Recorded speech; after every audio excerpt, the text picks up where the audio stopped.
Hello guys, dahil nga mainit, nagpayong ako. Time check, 11:30. Andito ako sa gitna ng bukid para tingnan natin tong mga nakabilad na mais. Ayan.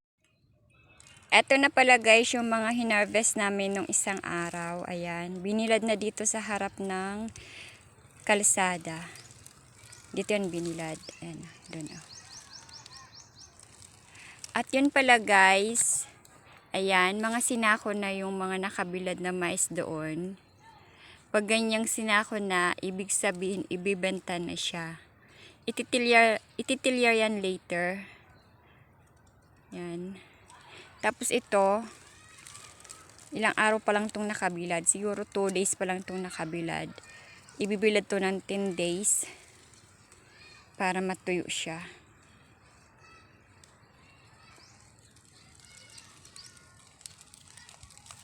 At dito naman, sinako na yung mga nabilad na una. Ayan. Pag sinako na pera na yan, nagre-ready na sila dito guys para i-tracer na yung mga sinakong mais. Ayan sila oh. Magtitilyar na sila. Tapos dito naman, lilinisan at gawa ng maibibilad na naman dito. Doon sa kabila, meron pa nakabilad doon. Diyan. Tapos dito naman, nililinisan ni Uncle kasi may ibibilad na naman dyan na mais.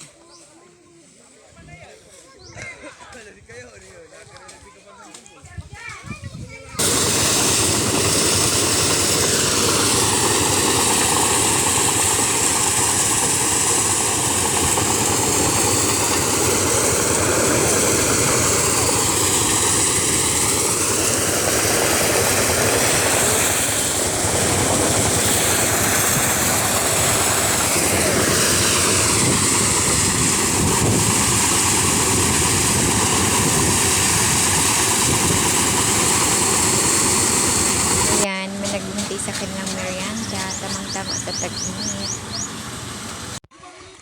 Time out guys. May naisa lang na bato, kaya umano yung tumunog yung tilyar, kaya tinigil muna nila.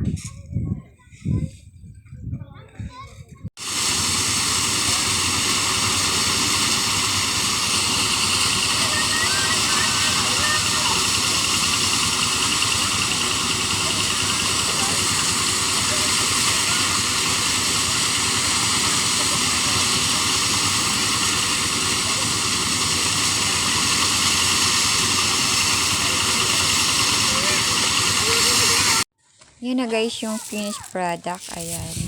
Yan na yung mga buto ng mais. After ng isa ko tatalian, syempre ikikilo. Ayan, hinintay nila yung buyer. Ayan. At dito naman sa kabila, ito naman yung mga pukol ng mais. Ito yung panggatong. Alam niyo bang ang ganda-ganda nitong panggatong kasi napaka-apoy. Ayan. At doon naman sa kabila, iba yung may-ari niyan. Pero magkapatid lang ang may-ari niyan.